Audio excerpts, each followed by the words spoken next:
The team that makes the fewest mistakes wins. And that's number one. The general had an influence on all of us, and he was great. It probably was the most exciting run I ever saw.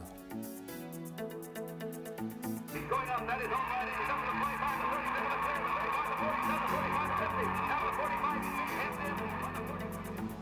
Out on the right side, a hole starts to open. Schaefer trips up. Wayne Grubb, Charlie Severance, and Bill Major trying to get the stuff him in the 1-inch line. Tennessee still leads 14-13. Warren, the quarterback. And he spins. He rolls to the left. He keeps the ball. He's going to run. He makes a touchdown. The band is there. And now as Tennessee comes onto the field, it's football time in Tennessee. Testaverde is back. Got him in man.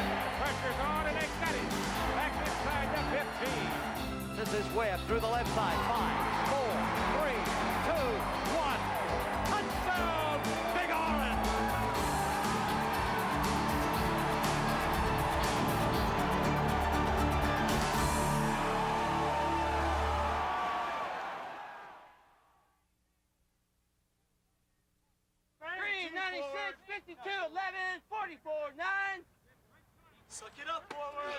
This is rugby, a very rough game that was developed in Europe and is still being played today, even on the UT campus. From rugby, we get the roots of our modern-day football. Princeton and Rutgers got the whole thing going in the United States, as their game in 1869 was the first collegiate contest. Football quickly became a hit up north. But many of the hits that came with the sport brought debilitating injuries and even death in some instances. But even with its risks, fans simply loved the action, and Tennessee was ready to field a team by 1891. For that year, there was only to be a game in Chattanooga with Sewanee. As expected, it was a cakewalk, but for the Tigers, not Tennessee. The 24-0 setback did nothing to dampen UT fan enthusiasm, which grew by leaps and bounds in 1896 and 97, when there was only one Tennessee loss. A key player in those two seasons was 1897 team captain Strang Nicklin. Nicklin later was to become baseball coach at West Point, where he tutored a young player by the name of Robert Nealon. Maybe you've heard of him. Very few good things come out of war. But the Spanish-American War prompted the university to take the state's nickname as its own.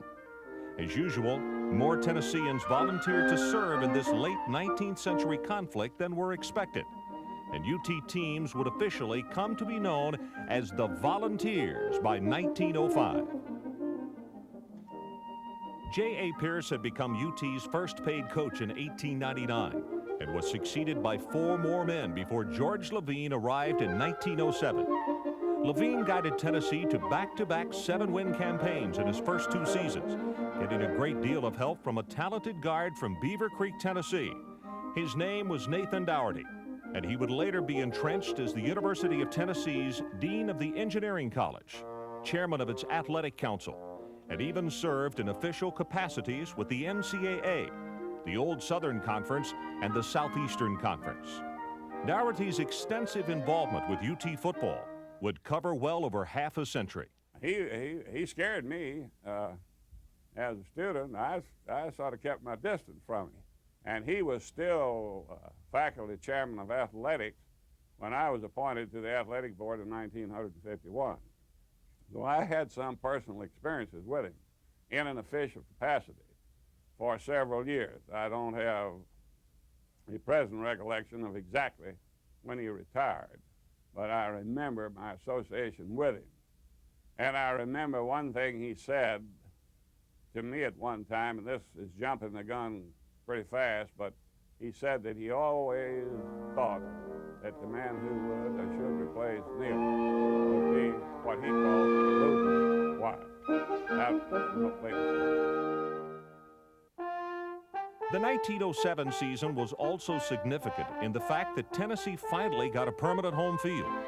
After playing its home dates at several East Knoxville locations, the university secured the land at 15th and Cumberland to construct Waite Field. Bleachers were put in the following year, and by 1914, they were packed. Expectations were high for the 14 season as the Knoxville Journal-Tribune declared, if the Tennessee team does not make a good showing this year, it is doubtful that it ever will. Now that's pressure. But fourth-year coach Zora Clevenger had built a powerful team. Players like Russ Lindsay, Bill May, and Goat Carroll led the Vols to easy victories in their first 4 games. Next came Alabama and its talented quarterback Charles Joplin. But Joplin would not be available on this day, as Vol fans had helped turn him into the league for playing minor league baseball in Harriman the preceding summer. So Joplin set as UT turned back the tide 17-7, setting off a wild celebration throughout the city. All chatter turned to the Vanderbilt game and UT's hope for not only its first victory over the Commodores, but also its first SIAA title. Vol fans who couldn't gain a spot on one of the many trains that made the trek to Nashville waited impatiently for the results via telegraph at Knoxville's Grand Theater. It was easily the biggest game in Tennessee football history, and the script worked perfectly, as UT won a barn burner 16-14. For 3 full days, Knoxville went berserk as everything in town, including the university, closed its doors. Tennessee finished at 9-0 and won that SIAA title. But those 2 feats don't bear out the significance of this team. UT football excitement came to the forefront in 1914, and it has not changed since. Clevenger departed a year later and was replaced with John Bender. Bender's 5 years at Tennessee were marred by 2 seasons of football inactivity due to World War I, and his leaving after the 1920 season was not unexpected, except for the fact that he left UT for a job at Knoxville High School. Dougherty was now running Tennessee's athletic department, and he hired former Drake coach M.B. Banks to guide the Vol Gritters. Banks was greeted with a new field in 1921, the gift of Colonel W.S. Shields. Shields stipulated that the field, which occupied the land behind Estabrook Hall, had to be built within a year. No one complained, as male students labored long and hard under the watchful eye of their female counterparts. This added motivation had the playing surface ready for the 21 season opener with Emory and Henry, which was a smashing success. Shields-Watkins Field, named for Shields and his wife Alice Watkins Shields, was the site of a 27-0 triumph that day, and the place where Tennessee fans got their first look at UT's now famous orange jerseys a year later. Orange had been the school color for over 20 years, as the orange and white American daisy grew wildly on the hill. Many college teams had switched from black jerseys to those of their school colors, and to the pleasure of Vol fans who had wanted UT to do the same, Banks made the move. The fashion statement provided motivation that day, as the Vols crushed Emory and Henry once again, this time by a 50-0 margin. For Banks, these were high moments, as some fine campaigns were being marred by crushing losses to arch-rival Vanderbilt. By 1925, his job was on the line, and a 34-7 loss to the Commodores had sealed his fate. Dougherty was going to make a move, and he looked to a man who had led Tennessee to a stunning upset of Georgia that season while pinch hitting for the sickly Banks. He was Captain Robert Neyland, and Dougherty hired him with explicit instructions, even the score with Vanderbilt. That would be a task, as the Commodores had taken 16 of their first 19 meetings with the Vols. But Neyland was unafraid, as he saw the potential to turn the program into a national powerhouse. It would not be long before the young captain got the Volunteers to his destination. But Vol fans were real interested to know who was Robert Neyland. At age 34, Neyland was a true Renaissance man. At West Point, the Texan had played both football and baseball, plus he was the school's boxing champion. Not only was he a soldier and an athlete, he was an engineer who studied at Texas A&M and MIT. Engineering technology gave him the ability to help lay the foundation for the work TVA would do during the Depression, and to actually design the still functional plan for the stadium that now bears his name. Other Neyland innovations, the tearaway jersey, and even the phone that keeps the coaches in the press box in touch with the sideline, Neyland's coaching was systematic, with repetition to the point that after 40 years, players can still recite his game maxims. The team that makes the fewest mistakes wins. That's number one. Number two, play for and make the break when one comes your way score. Number three, press the kicking game because here the breaks are made. Number four, if at first a game or break goes against you, don't slow down and get rattled, put on more speed. Number five, line and backs protect your kicker and passer. Line and ends rush their kicker and pass. Number six, Alabama, Oscar Wow Wow, push your hands away the edge. Number seven, carry the fight to Alabama and keep it there all afternoon. You never forget it. Neyland players claim that they executed without flaw, not so much due to great coaching, but from great teaching from the coaches. Tennessee players left Neyland as true students of the game.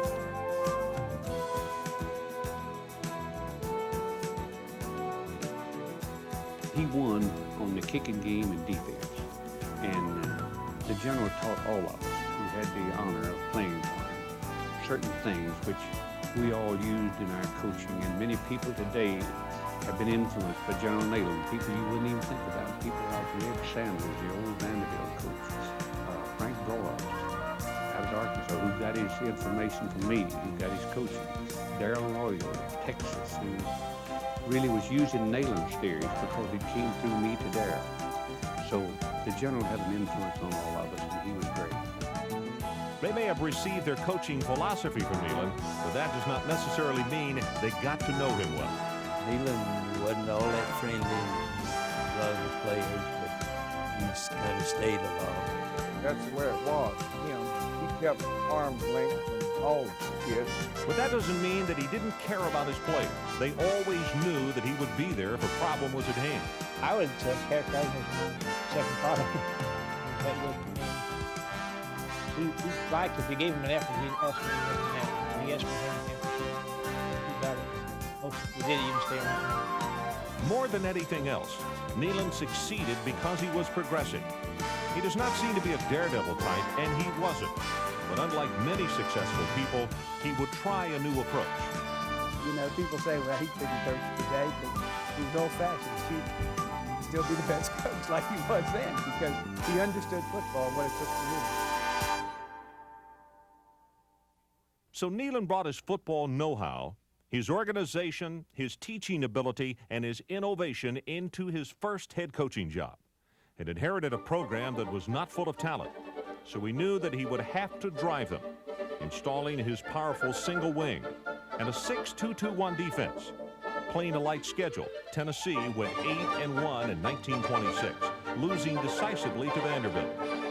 But Neyland had laid a groundwork with that first unit, plus had established a network of contacts that produced a great recruiting class.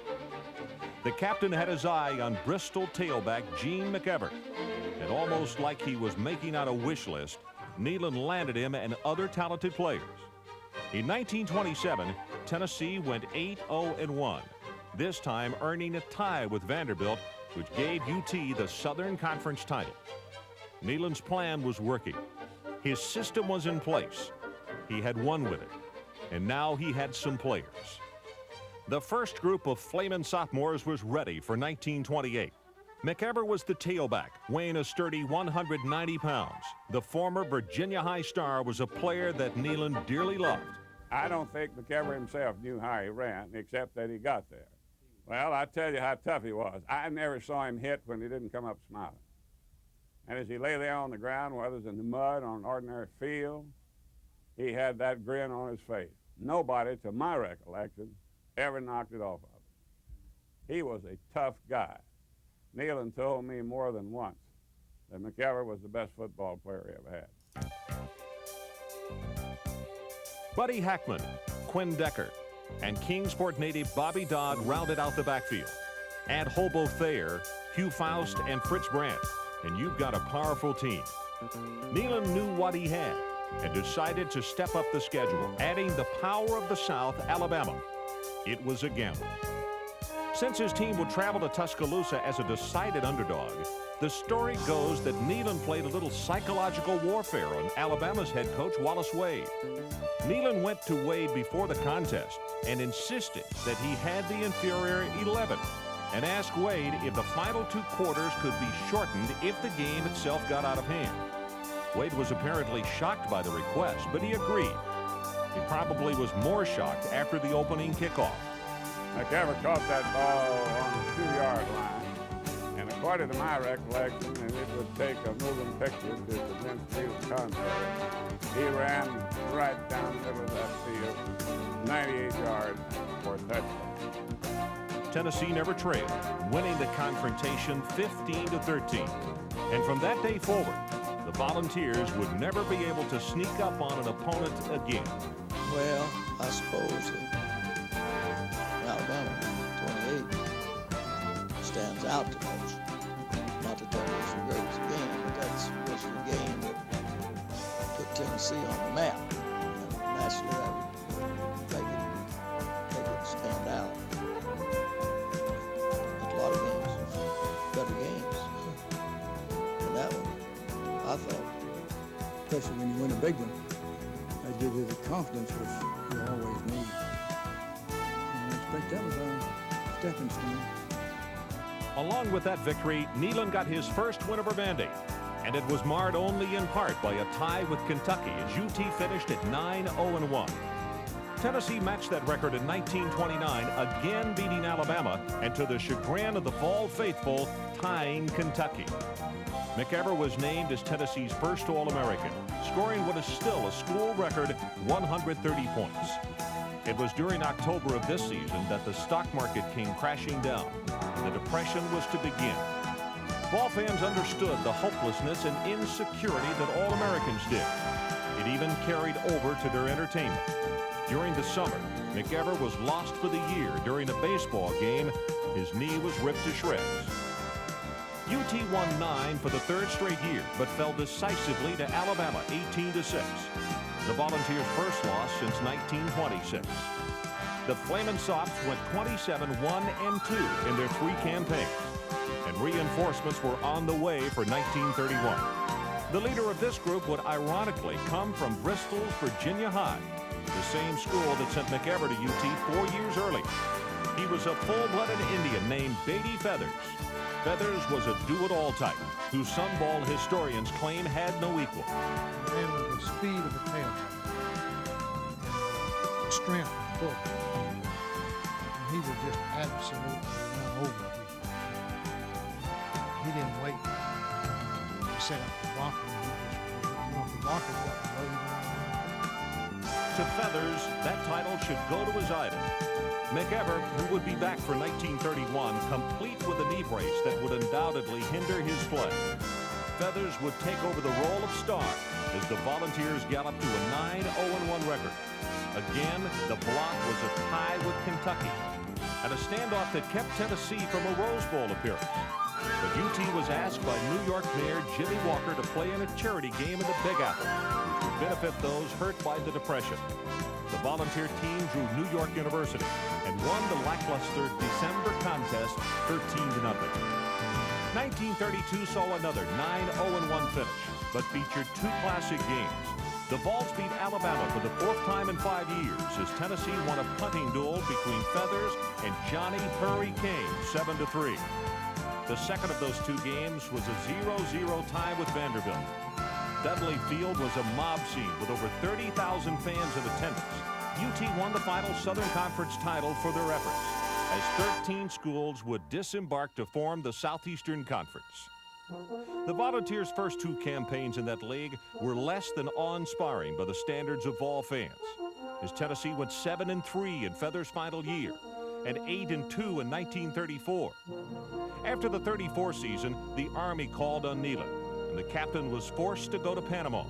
Neyland was reluctant to leave, and he had opportunities before and after this, but Neyland remained due to the fact that he simply loved the area. But this was the Army, and Neyland couldn't say no to Uncle Sam. So to Panama he went, and Bill Britton was promoted to take over for a man who went 76-7-5 in the previous 9 campaigns. Britton was a competent football man who inherited a team that wasn't full of talent. Tennessee's 4-5 record bore out that fact. This type of year no longer suited UT fans, who hadn't experienced a losing year in 11 seasons. Fortunately, Panama hadn't suited Neyland and his family, and the newly dubbed major got his orders changed. They read Knoxville, Tennessee, and he was back in charge of the Tennessee program when the 1936 season rolled around. He surveyed the scene, and he knew it would take time to rebuild Tennessee into a football power. His first 2 years back at the helm, Neyland saw his Chargers win 6 games. Nothing special by his standards, but certainly not bad. During the 1937 season, the major had found a leader. He was a Hungarian from West Virginia, a competitor named George Cafago. Cafago's story about getting to UT is one that makes you appreciate the times. He brought me down here without ever seeing me play football. He sat up in the little stands up there in West Virginia, watched me practice baseball for about 2 hours. He asked me if I'd like to go to school, and I told him I certainly would, but I couldn't go to school because I didn't have any money, didn't have any parents or anything. I was just here, stayed here and there and everything. He says, well, you tell you what, you want to come to Tennessee, I'll take care of everything. You don't have to worry about a thing. Boy, and that really made me happy. So I thought of him like a daddy. Cafago teamed up with Babe Wood to give UT a strong 1-2 punch in the backfield. By 1938, Cafago and a talented group of sophomores formed a team that was unstoppable, going 11-0 to become the only VOL.11 ever to win each contest which it played. The pivotal game was not Alabama, but Auburn. The Tigers were unbeaten, facing the Vols in the season's 3rd game, and UT was an underdog. The 7-0 victory propelled the Volunteers past Alabama the following week, 13-0 to Birmingham, and by the next 6 opponents by a combined score of 210-6. That left Tennessee with its first major bowl bid, the opportunity to play in the Orange Bowl on New Year's Day, 1939. The opponent, the powerful Sooners of Oklahoma. It was a brutal game with broken bones and fights commonplace in the 60-minute struggle. It may be a cliche, but Tennessee's 17-0 victory was hard fought. About 5 Oklahoma boys were 4 Tennessee. You know, you hit down to kill both out of them. But General Neyland drove better off the captain and fight the boys down. Back then they had a substitution that the sub could come and talk to the player until they were on one fight. That's important. But Joe would sing. Of course, he lined up with the ball and throw it right in the mouth. And Joe would cut the box. But he stood up and knocked him all the way through the umpire. They threw him out of the game. He never even get his back. The Vols carried a 5-game streak of holding its opponents scoreless into 1939, but they would take a scoreless streak to new heights in that season. Before we talk about that year, Vol fans must understand just who was anchoring the UT defense. His name was Bob Suffridge. You may know him better for his feat of blocking 3 Sammy Baugh punts in one game while playing for the NFL's Philadelphia Eagles. But before he went on to the pros, Suffridge was a star at Tennessee. The Knoxville native was a free spirit and didn't exactly follow prescribed football technique. Well, they had more building out of those teams on the line. Do right here and do your team. What was playing Alabama in 1939?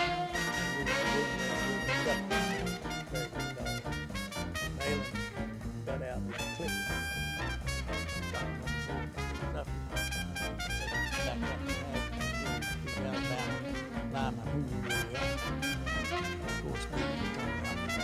Beat him. He was a hell of a football player, one of the best, quickest guards I ever saw. The guard won All-American honors in 1938, joining Cafago and an end named Bowden Wyatt in doing that.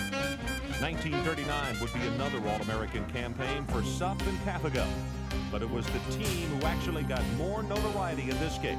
Abe Shires and Ed Malinsky joined Suffridge and Cafago in the All-American squads and as anchors of a Vol defense that wouldn't give up a point, not one. The 39 team also handed Alabama as thorough of a beating as it has ever received. The final was 21-0, but it was complete dominance. The contest is best known for a single run. Johnny Butler's 56-yard scamper is called by some as the greatest run in Tennessee football history. I remember that one very well because it probably was the most exciting run I ever saw. I was reading a book just the other night, Bill Stearns, autobiography, and Bill Stearns said all the games he ever broadcast. Butler's run of 56 yards was the most exciting football run he ever did.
To face the mighty Southern Cal Trojans.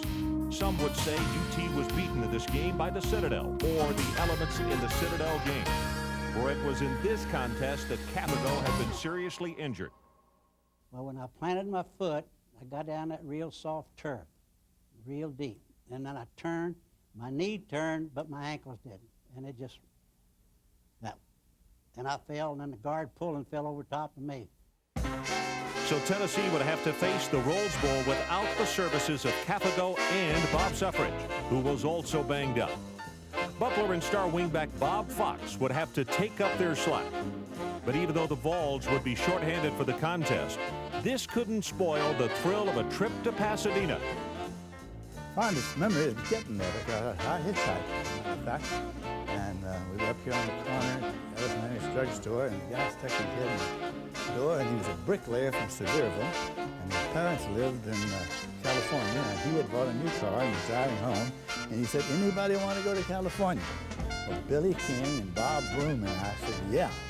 And we got in the car, and away we went to California. The team went at a little more luxurious surroundings, but that wouldn't mean the three-day trip was all play and no work. Train trip was fine.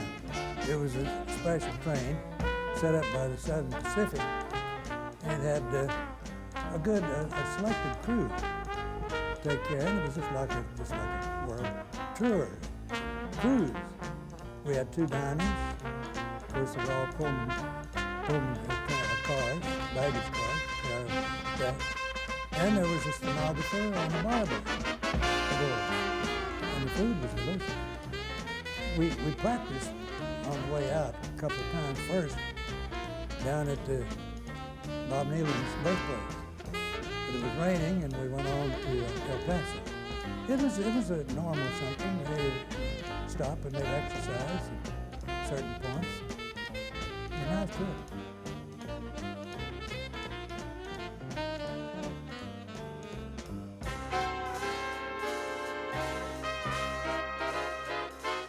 Upon arrival, Knoxville native Clarence Brown saw to it that the UT party had a good time. The famed MGM director held a Christmas Day party which featured star after star, including the sex symbol of the day, Lana Turner.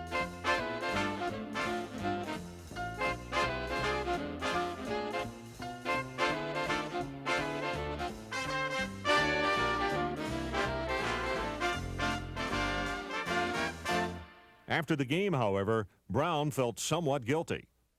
Later, he made the confession that he probably lost the ball game, that they did too much. They showed off too much, but that had no effect on him. Tennessee fell 14-0 to USC, seeing their winning streak snapped at 23 games, and their scoreless streak ended at 15 contests. But still, the Vols' appearance in the Pasadena Classic had given UT national respect, not often accorded to Southern football teams. So after consecutive SEC titles and number 2 finishes in the nation, the Vols looked again to win it all in 1940. But apparently the pollsters weren't impressed with Tennessee. After all, 2 teams scored on them. One of the 10 vanquished opponents got within 13 points of the Southeastern Conference champion. 10-0 was getting to be a way of life, and so were New Year's Day Bowl appearances. This time it was the Sugar Bowl, facing Frank Leahy's Boston College Golden Eagles. Tennessee suffered a 19-13 loss that hurt Neyland to no end. Well, yeah, it was good by the no question about that. In the game itself, Tennessee took the opening kickoff and threw right down the field, easily as you could imagine, and scored. And it just looked like it was one of those days. It didn't turn out that way, and actually, Charlie O'Rear ran back the winning touchdown on a play that was taken from Neyland's book. Bill Cunningham had come down and lost the newspaper. And Bill was an All-American, and he had started practicing, had picked up fake pass and run and put it in the Boston Cup, and they scored a win. So the Vols finished 1940 ranked number 4 in the nation. Things were about to change again. Right before the season, Germany had invaded Russia, and President Roosevelt changed his isolationist policy, enacting the first peacetime draft in our nation's history.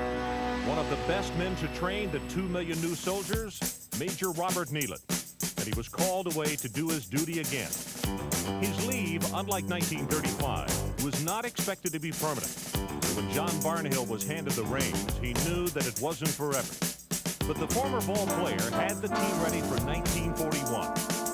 Johnny Butler was a senior and sparked the Volunteers to an 8-2 mark. Not great, but better than expected.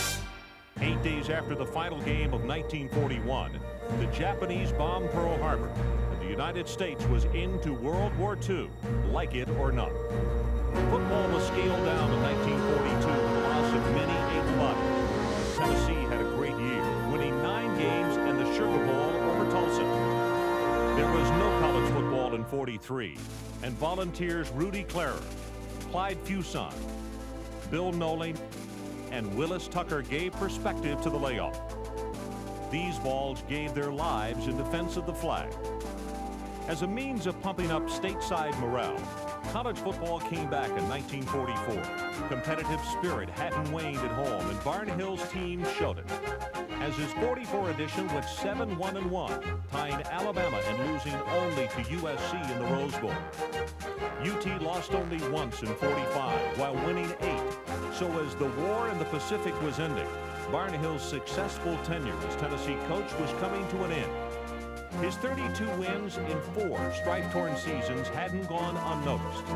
As the newly dubbed General Robert Neyland returned, Barney departed to become head coach at Arkansas. So Neyland looked on as players began to trickle back in, and he had a challenge simply with who was coming back. Players ranged in age from the normal 17 and 18 of a freshman to 26 of those returning vets. The task of giving orders to a man who had seen the horrible sights of war was one that would trouble the discipline-conscious Neyland. In '46, he had no problem with it, going 9-2 with an Orange Bowl loss to Rice thrown in. He proved that he still had the touch in the opener that year, as the General had Walter Slater take a safety to drop Bobby Dodd's Georgia Tech team 13-9. Dodd learned a valuable lesson that day. An upset loss at the hands of Wake Forest couldn't mar what would happen the next week. Slater faked out the great Choo-Choo Justice on his way to the game-winning score in a 20-14 triumph over North Carolina.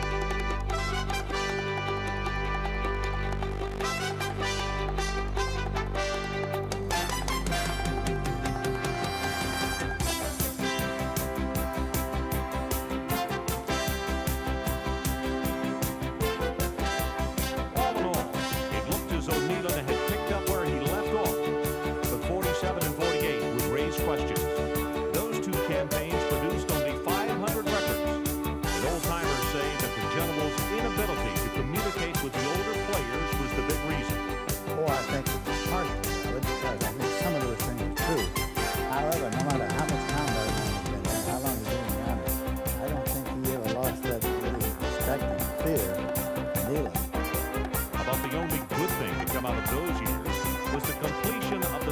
Green Horseshoe of Neyland Stadium. The move raised seating capacity to 46,390, an increase of 15,000 seats, which is the biggest one-time increase in the history of the stadium.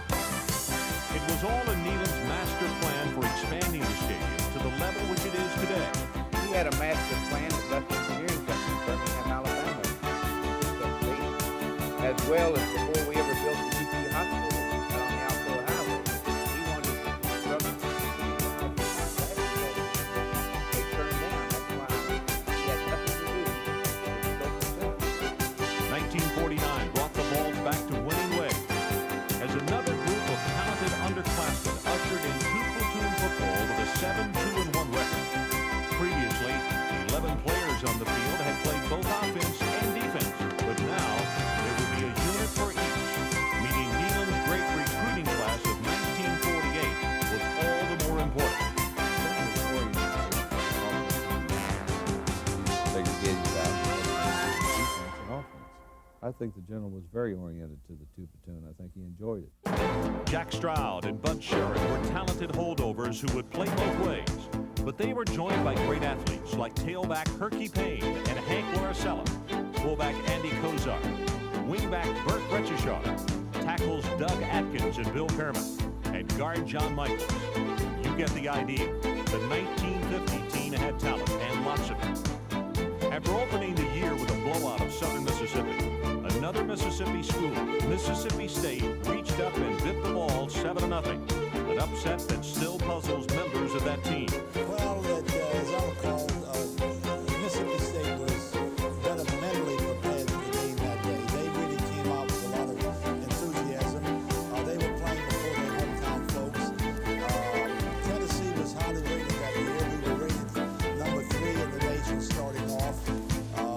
We took the game, I think, a little too easy, and obviously did not play near to our potential.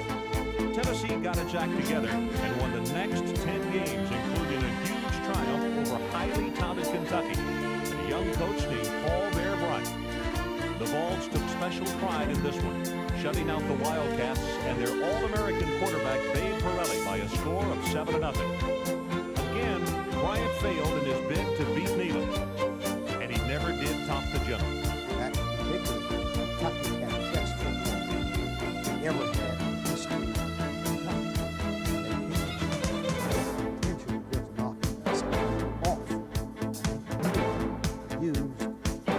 Psychology like he never used psychology. The week before we did very little hitting. We did very little anything except hanging around. But we actually played games. We didn't dress out in pads and full pads on Monday or Tuesday. He had a way of sort of getting us hungry to hit. And of course we had a little idea that it was going to snow like it did.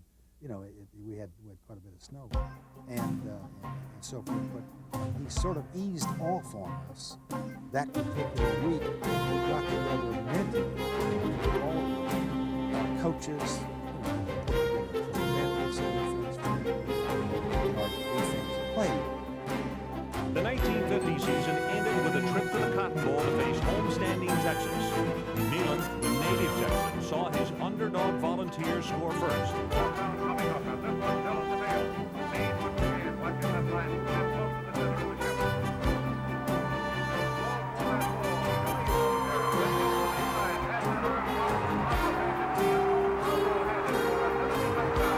The highlight of the drive was a 75-yard run by Laricella that certainly challenges Butler's 1939 Alabama gallop for greatness in Tennessee history.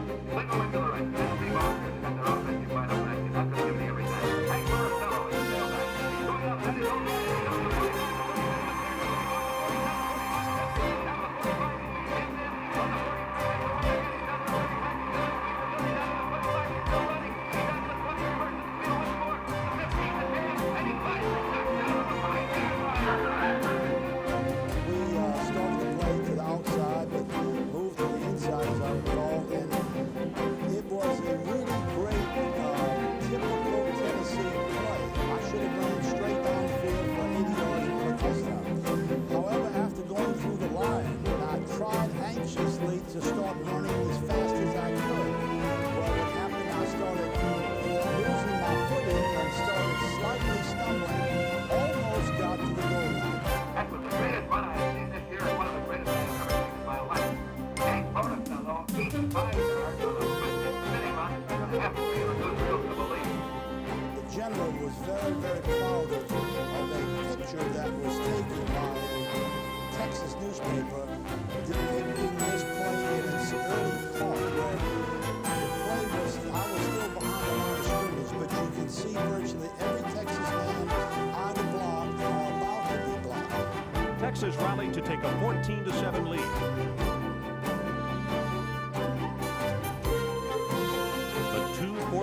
touchdowns by Kosar gave UT a 20-14 win over UT. That's Tennessee over Texas. This was one of the all-time great games in ball football history without a doubt. The lead changed hands at least 5 times, as I recall. It was a hard-fought football game. We were ranked, I think, number 4 or 3 in the nation, and Texas was rated just a notch above us. So it was a good match, and it was a good hard football game. I was the one that missed the extra point down there, and that would have made us tied. I mean, it's late in the fourth quarter. I missed, it made us 14-13. And I remember Nealon told me when I came off, I was a sophomore. He said, "We didn't come down here so we tied." On the strength of the Cotton Bowl triumph and the players that returned, Tennessee was the nation's preseason #1 team, and the Vols lived up to the bill.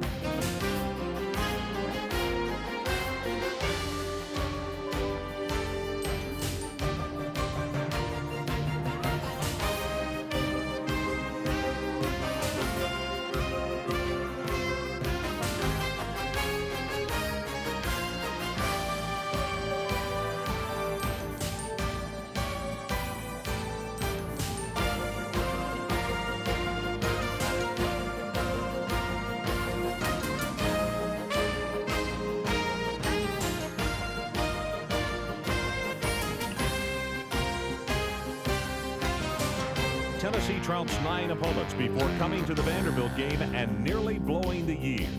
After losing 28-0, we did get complacent. We did go on to win 35-27,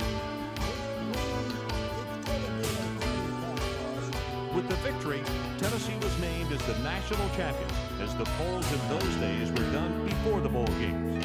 Good thing for the Vols, as in their Sugar Bowl date with Maryland, the brother combination of Ed and Dick Modulewski teamed up to rip up UT. The final was not as close as the score may indicate, as the Terps scored a 28-13 win. In reviewing 1950 and 51, which saw Tennessee go 21-2, appear in 2 major bowls, win an SEC title, and of course take a national championship, the players from that era agree. The 1950 team was the better of the two. The 50 team was really a little better than the 51 team, the team that won the Cotton Bowl. I think, you know, we lost some awfully good players, Jack Stroud, Bud Sherrod, Looney Smith, people like that, and we were, I think, had a little better team in 50. Facing the 1952 season, the General appeared to have real problems. The runner-up in the previous year's Heisman Trophy balloting, Laura Sella, was gone, and so was the team's leading scorer. Payne, Pearman, Daffer, and Retchishard had graduated as well. But tailback Jimmy Wade stepped forward, and seniors Jim Haslam, Kosar, and Michaels, and Atkins provided leadership as UT cruised to a surprising 8-1-1 record. Included in that year was a 20-0 thumping of Alabama that saw Wade and Kosar shine.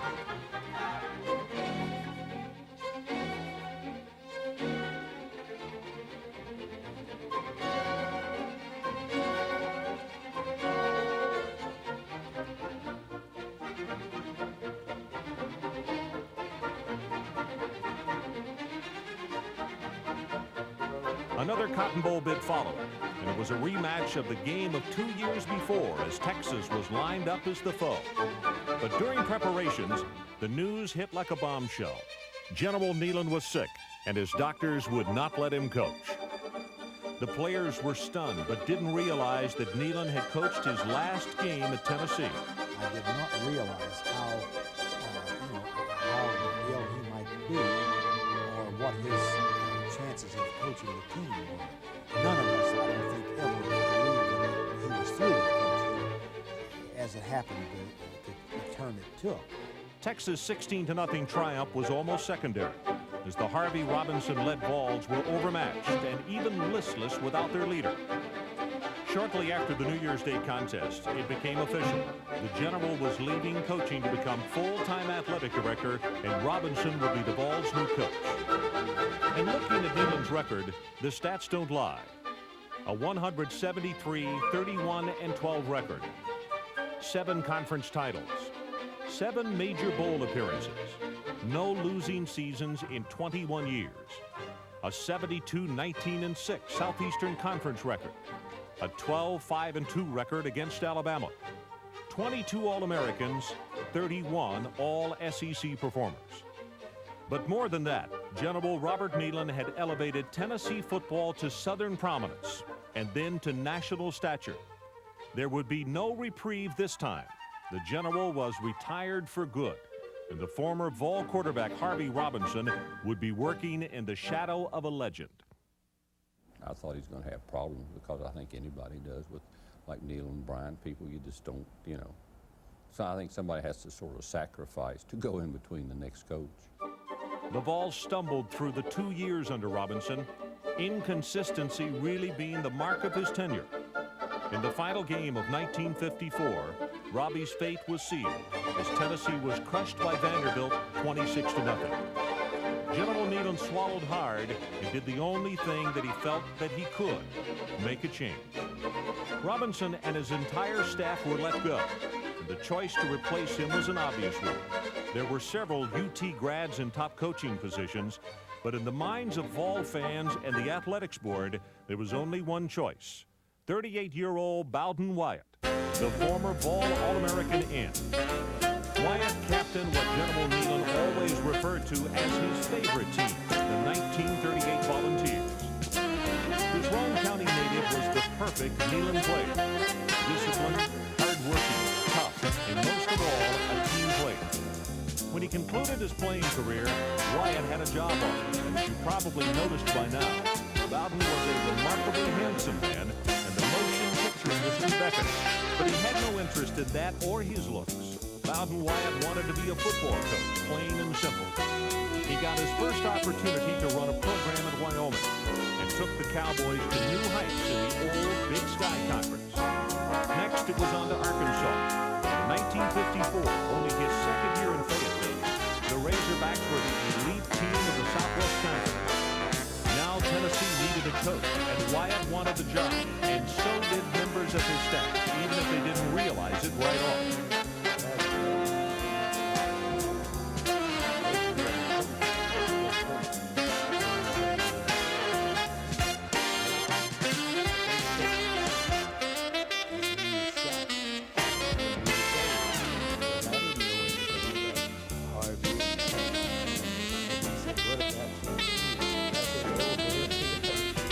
Formalities and secrecy over with, Bowden Wyatt was coming back to the job that he had always wanted. He was returning to Knoxville as the Volunteers' 15th head coach. Immediately upon his arrival, he made an impression on his players that would last a lifetime.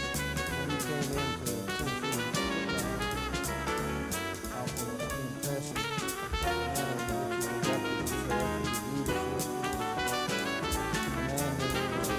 personal appearance.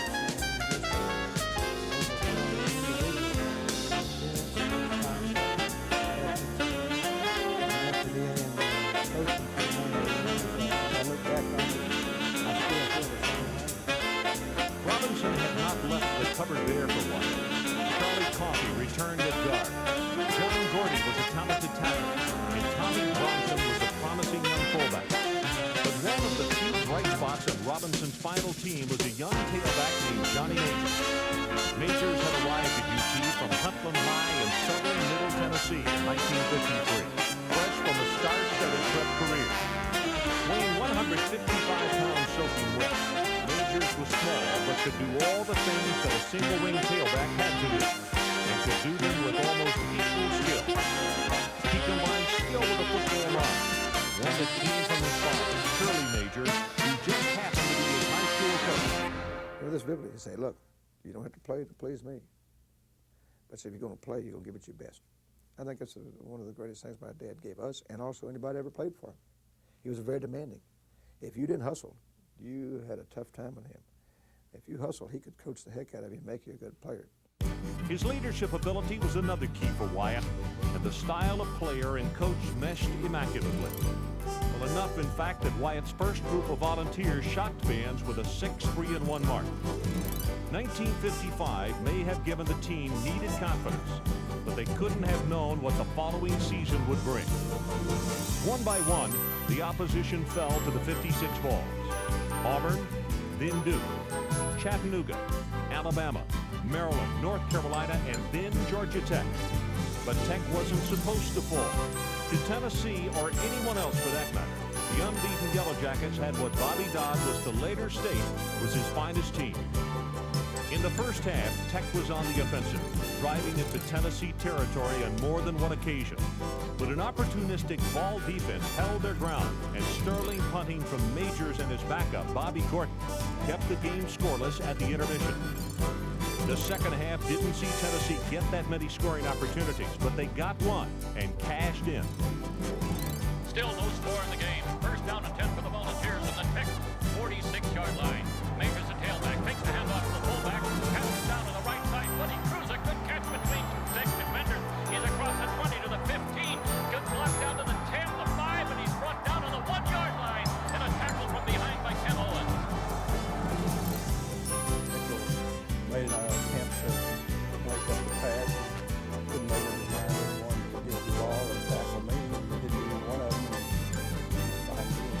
Made the best block on the field and offside halfback down the road. From there, but 40 yards open field running. And I tried to be a great running back, you know, and cut back. I had like score. Offside linebacker. Bronson finished it off, and that was the ball game. Tennessee 6, Georgia Tech nothing. This was a classic demonstration of field position, good defense, the kicking game. Tennessee finished the year 10-0, SEC champs for the first time in 5 years. The Vols earned the right to face Baylor in the Sugar Bowl. Elvis Presley may have been the best-known Tennessean in 1956, but Johnny Majors wasn't far behind, finishing second to Notre Dame's Paul Hornung in a controversially close Heisman balloting. Ball fans point out that Hornung played on a team that won only 2 games. Hornung had to give each other that Notre Dame's always had a stronger voting power than most of us. I look back and I had no idea I was winning. I thought I'd be strong convention. I didn't get myself built up like, you know, you live in your hopes, not your fears. But you also hope for the best and expect the worst, and therefore you never put it down too much. You know, I never was badly disappointed about that. Yeah, I was disappointed, but I never felt like that I got shafted. Maybe use that word. I didn't feel that way about playing football. I felt like I had a lot of good things go my way. And I thought I was in a very select group. Some darn good football players, and I never let myself get too far thinking about that in a negative way too much. Now there was a Sugar Bowl to be won, and the Miracle Vols couldn't pull it off. For Majors, it was a low point. He fumbled a punt late in the contest, and it proved the difference as Baylor won 13-7. But January 1st, 1957 reinforced something to these UT players. Football was just a game. It's a 7-7, and we're driving for apparently what we thought would possibly have been a touchdown in the Baylor territory, and Bruce Burnham was kicked in the head in the infamous play, or Larry Hickman kicked in the head. And we thought he was dying on the football field. He went into convulsions, and so from all indications, the last rites were given to him on the sideline. And Bruce was a classmate of ours, seniors, and an outstanding guard. And they stopped the game for, I don't know, seemed like 15 minutes at a time. I'm sure at least 10, eternal time. We didn't score, but who knows, we might not have scored anyway. I was very disappointed that we lost. And Mother tells a story. The first thing I said, I came out of the locker room, I said, Mother, Bruce is going to be okay. I was hurt about losing the ball game. I was hurt about making a fumble, I can tell you that. But the biggest relief I had at the end of the game that Bruce Burnham was not dead and dying. He was going to be alive, and he'd gotten a good report at the hospital. Maybe 1957 hadn't started off so well for Tennessee, but the remainder of it went pretty well. Wyatt posted his 3rd winning season in as many tries at UT, seeing his Volunteers go 8-3. This Sammy Burklow field goal provided the game's only points in a 3-0 Gator Bowl victory over Bear Bryant at Texas A&M. Unfortunately, things would never be this good again for Wyatt. I think that when Coach Dick Hitt, who had been with Coach Wyatt for years and was his confidant and his assistant head coach and was just a stabilizing force on the staff, decided to retire from coaching, I think that that really hurt him. And of course, Tennessee was still running the single wing, and most high school teams had gone to the T, and I think that hurt Coach Wyatt too. 1958 was a disastrous year. Auburn held the Vol single wing offense to negative yardage on national television in an embarrassing loss. That set the tempo for a 4-6 campaign that saw Chattanooga actually get a win over UT, setting off a riot among mock fans in attendance at Shields-Watkins Field. There was everything going on. You had some people trying to tear down the goalpost, other people trying to keep them from tearing it down. You had fights going on everywhere. Other people were celebrating and walking right among where all the fights were going on. They had their arm around each other with a bottle of whatever. And then they brought the fire trucks in. We're going to wet everyone down. While they were trying to wet everyone down, they had some people up above with their pocket knives out sawing on the hose to cut the hose to the fire truck. Oh, it was a mess. Tennessee fans were now calling for Wyatt to dump the single wing and to go to the formation of the day, the standard T. But Wyatt wasn't changing. And for the first 7 Saturdays of '59, he looked correct. The Vols approached their November 7th home date with LSU at 4-1-1, but weren't supposed to be able to match up with the Tigers, who just happened to be undefeated, the defending national champions, and the nation's #1 team. Billy Cannon was the LSU tailback and had become a legend on his way to the Heisman Trophy. Cannon had the Tigers in front, 7-0, when Vol defensive back Jim Cartwright intercepted a pass and ran it back 59 yards to tie the score.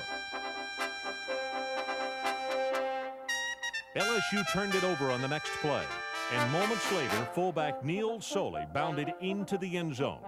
Just like that, Tennessee led 14-7. But it certainly wasn't over. The Tigers came right back to score and cut the UT lead to a single point. Their coach, Paul Dietzel, had a decision to make. Coach Paul Dietzel elects to go for the 2-point conversion. The wing is to the right side. Billy Cannon's the man to watch. Return the quarterback, takes the ball, hands it to Cannon. Cannon on the right side. The hole starts over. Schaefer trips him. Wayne Grubb, Charlie Severance, and Bill Baker trying to get the stop on the 1-inch line. Tennessee still leads 14-13. The late Bill Majors and Wayne Grubb are generally credited with assisting Knoxville native Charlie Severance in stopping Cannon on the 2-point play. Severance is remembered for that one play more than anything else. Yes, I was remembered, for that play. I went back and looked at when I got the movie last year and they ran it through on the cassette. I never felt like that was the best game that I played at UT. So Tennessee had beaten the defending national champions, but found over the next 3 weeks that they couldn't beat Ole Miss, Kentucky, or Vanderbilt. The 5-4-1 finish left fans with a bad taste in their mouths. The poor performance in 1958 had shocked them, but the win over LSU had gotten their hopes up, only to have them dashed. The next 2 years were no more exciting, producing 6 wins in each. Tennessee hadn't been to a bowl in 4 years. The 1956 season seemed to be a distant memory. The talk about dropping the single wing had reached a fevered pitch. Bowden Wyatt had troubles, and then in the spring that followed the 1961 season, he suffered a huge loss. On March 28, 1962, General Robert Neyland died at the age of 70. He was Wyatt's mentor, his friend, and also his teacher. For Wyatt, it was more than the loss of a friend or relative. A part of him died with Bob Neyland.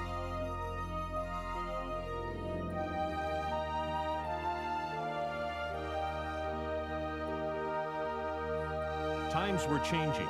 The 60s were upon us, and John Kennedy had proven that the new ideas of youth were popular enough to get him elected president. Martin Luther King Jr.'s civil rights movement had the South questioning its own morals. NASA said that going to the moon was no longer a possibility. It was just a matter of time. And Bowden Wyatt said in Knoxville, an icon of tradition in a time when traditions were going out the window. The pain of Neyland's passing would have to be put aside, for in these uncertain times, Wyatt would have to face the challenge of 1962 by himself.